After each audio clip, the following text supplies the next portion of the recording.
Keir Starmer has said that he will not grant highly skilled workers from India access to more visas, despite pressures from the business sector. Speaking en route on a 2-day trade mission in Mumbai, the Prime Minister said that more visas for Indian talent were not part of the plan, adding that it wasn't stipulation of the two countries' recent free trade agreement signed in July. Also on the evening news, who is your friend, who is your enemy, and who is a bit of a challenge? These questions will follow the Prime Minister on his trip to India this week, not least because he is due to meet his Indian counterpart, Narendra Modi. Sir Keir Starmer would definitely class Modi as a friend after all. He is leading the biggest business delegation any Prime Minister has ever taken to India. Also, a Chinese spying trial collapsed after the government refused to brand Beijing a threat to national security. The Director of Public Prosecutions, DPP, has said. Stephen Parkinson said the Crown Prosecution Service had tried over many months to get the evidence it needed to carry out the prosecution, but it had not been forthcoming from the Labour government. And one of Dolly Parton's representatives has reportedly said the singer's health challenges have been blown out of proportion after her sister said she has been up all night praying for the star. In a Facebook post on Tuesday, Dolly Parton rallied fans to pray for her older sibling who recently postponed her upcoming concerts over health challenges, and wrote, "Many of you know she hasn't been feeling her best lately."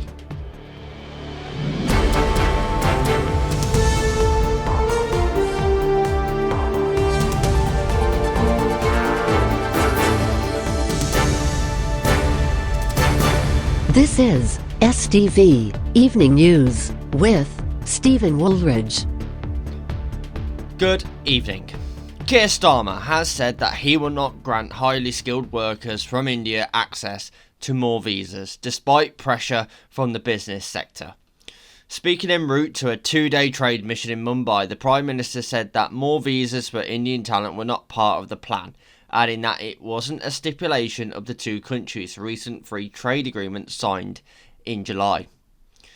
The visa situation hasn't changed with free trade agreement, and therefore we didn't open up to more visas, he said. Pressured by reporters as whether those visa agreements could change in the future, the Prime Minister emphasised that new visas for India were not on the table and that the trip was focused on business engagement. "No, that isn't part of the plans," he said. We're here now to take advantage of the free trade agreement that we've already struck. We've got to implement it. But the issue is not about visas. It's about business-to-business engagement and investment and jobs and the prosperity coming into the United Kingdom. British business CEOs and entrepreneurs are among the 125 business and cultural leaders travelling with the Prime Minister to India as part of a large British trade delegation. The businesses represented include some of the notable household names such as Rolls-Royce, the London Stock Exchange and British Airways. The Prime Minister was also asked about the government's plans for the international students following their white paper in May 2025, which set out plans to substantially reduce the number of duration of graduate visas. According to government statistics published in May last year, Indian nationals currently account for nearly half, 42% of those entering the graduate visa route. Starmer talked about the successes of British universities in India, but said visas were not part of his conversations with university leaders. There are 14 leading university vice-chancellors accompanying the Prime Minister on his two-day visit to India as part of the wider business delegation. A number of universities are established in India. They are coming to export their businesses to India, he said. There's no question of visas. This is just a fantastic opportunity, and that's why they are with us. They want to build out that side of their business, and a very good thing too. Business leaders have previously signalled scepticism of some of the government's attempts to limit highly skilled and graduate visas. Speaking after the government's immigration white paper in July, Rainey Newton-Smith, chief executive of the CBI welcomed some of the changes but warned that they could limit business availability to access skilled workforces. Businesses should not be long-term reliant on immigration to deliver growth, but immigration policy is preventing businesses from accessing critical skills to deliver investment, putting at risk growth and jobs in the rest of their workforce, she said. The Prime Minister was asked separately about whether he might stop issuing visas to countries that refuse to take people deported from the UK. He said it wasn't relevant to India, but confirmed it was something the government is looking at more generally.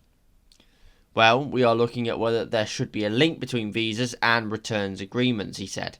With India, that is a non-issue because we have got a returns agreement that is operating really well.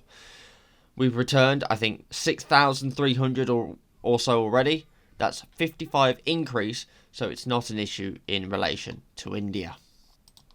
So, who is your friend, who is your enemy, and who is a bit of a challenge? These questions will follow the Prime Minister on his trip to India this week, not least because he is due to meet his Indian counterpart, Modi.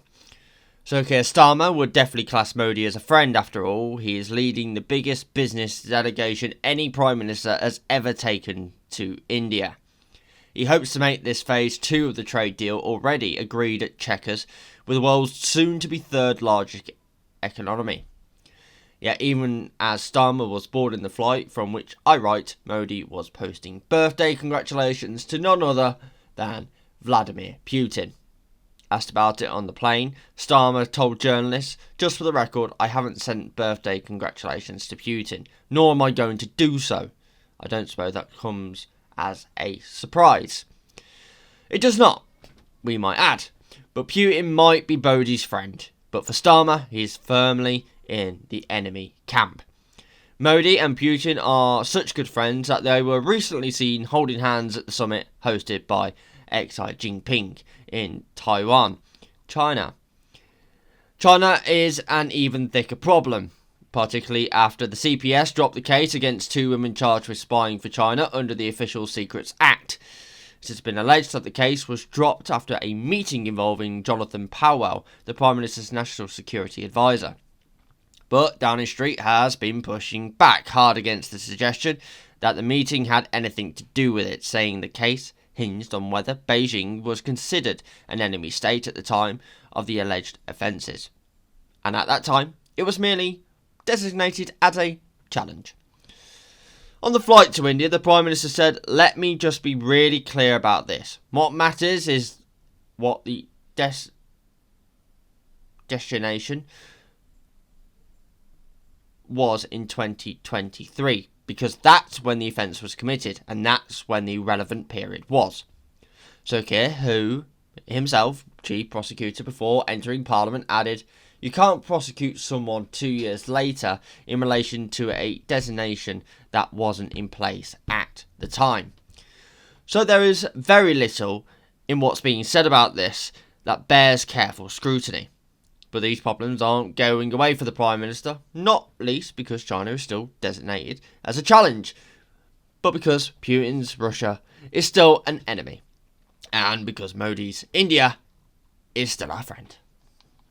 Well, we still have more coming up on the evening news, including Dolly Parton health issues blown out of proportion, says her production manager, and the very latest weather forecast. Join me and the rest of the team in just a few moments' time.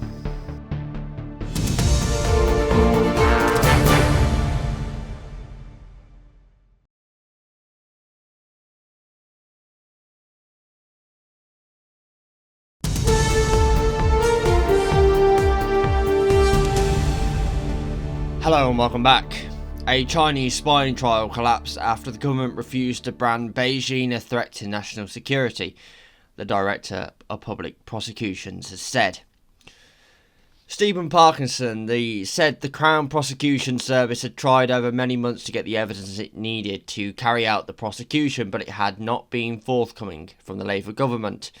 The case against Christopher Cash, a former parliamentary researcher, and Christopher Berry, who was dropped on September 15th, sparking criticism from Downing Street and MPs from both sides of the political aisle. The decision reportedly came after senior Whitehall officials met to discuss the trial, including National Security Advisor Jonathan Powell and the Foreign Office's top civil servant Sir Oliver Robbins, according to the Sunday Times. To prove the case under the Official Secrets Act 1911, prosecutors would have had to show the defendants were acting for an enemy. Prime Minister Sir Keir Starmer defended the government on Tuesday evening and insisted the decision to brand China a threat would have to have been taken under the previous Conservative administration. In a letter to the chairman of the Home Affairs and Justice Committees, Mr Parkinson said it was considered that further evidence should be obtained.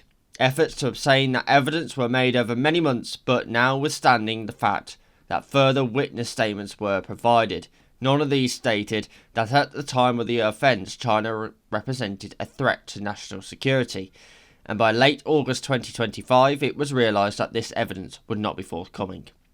When this became apparent, the case could not proceed. Mr Parkinson added that a High Court judgment in a separate Russian spying case last year ruled that an enemy under the 1911 Act must be a country which represents a threat to national security of the UK at the time of the offence. Speaking as he travelled with a trade delegation to Mumbai, the Prime Minister defended his government against accusations that its approach led to the case to the collapse. Sir Keir Starmer insisted that the alleged offences took place under the previous Conservative government, that administration's approach to China had been considered in the courtroom evidence. The Tories at the time, including current leader Kemi Badenoch, declined to describe China as a threat, and the Prime Minister told reporters, therefore, statements were drawn up at the time according to the then government's policy, and they haven't been changed in relation to it. That was the position then. I might just add, nor could the position change, because it was the designation at the time that matters. You can't prosecute someone 2 years later in relation to a designation that wasn't in place at the time. Though this has to be the position of the last government. I'm not saying that defensively, because that was the last government. Asked if he laid the blame for the charges being withdrawn at the door of the CPS, Sir Keir Starmer suggested that he was not expressing a view one way or the other, adding, nor would I on what the DPP and the CPS say, because it's wise not to. Keir Starmer also suggested that recent espionage related case law had impacted on the CPS's ability to prosecute. Since the alleged spying offences took place, the National Security Act has superseded elements of the Official Secrets Act which require proof that someone is working for the state classed as an enemy.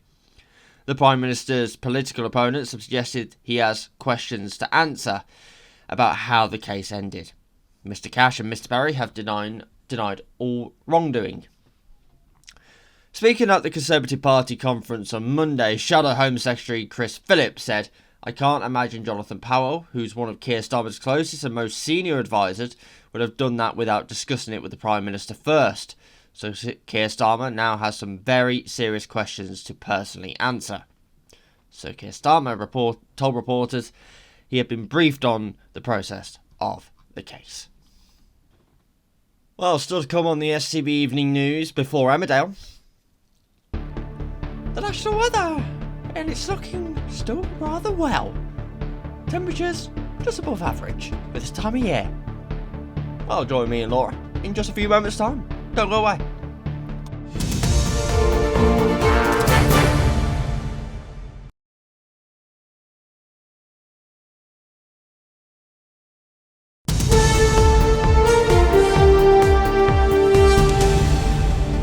Hello and welcome back.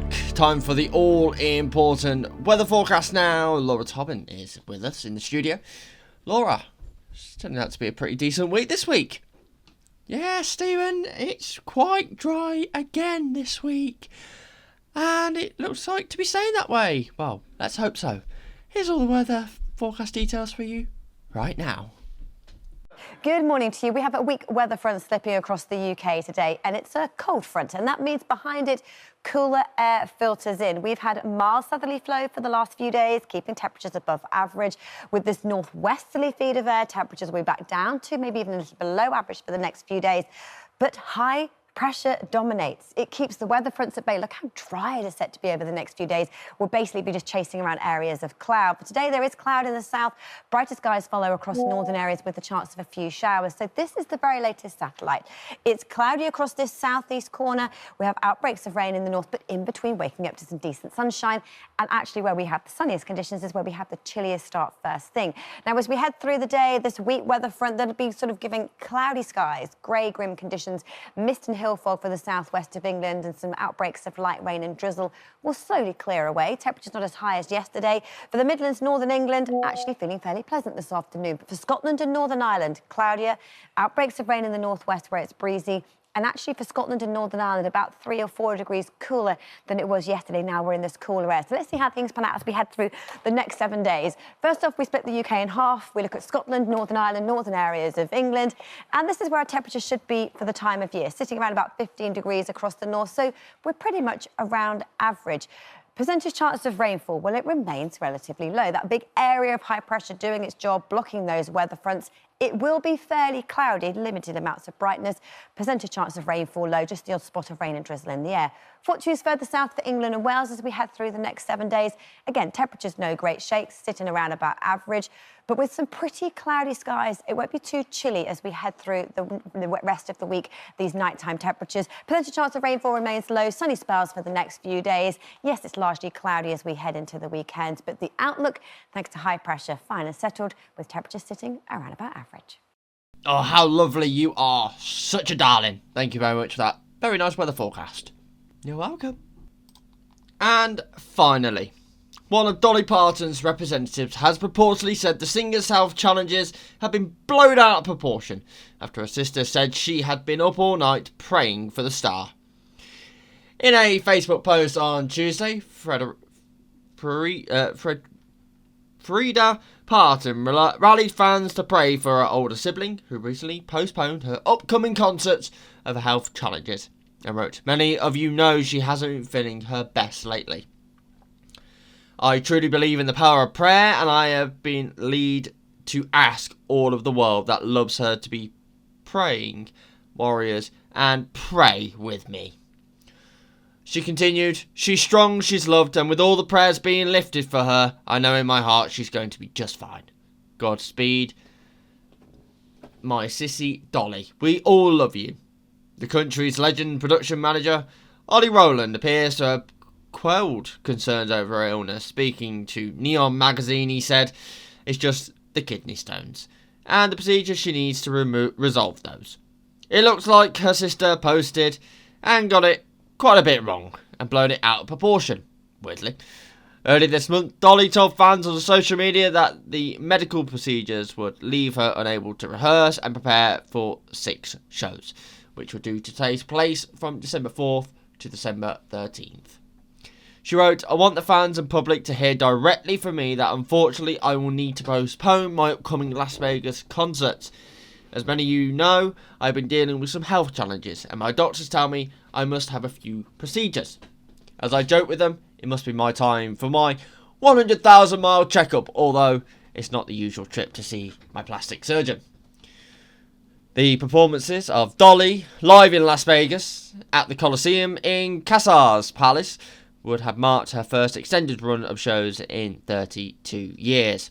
Rescheduled dates have been already announced, with performances set for September 2026. Tickets are available for the new date and refunds have been offered. In September, Parton was unable to attend the announcement of a new ride at her Tennessee theme park Dollywood due to kidney stones.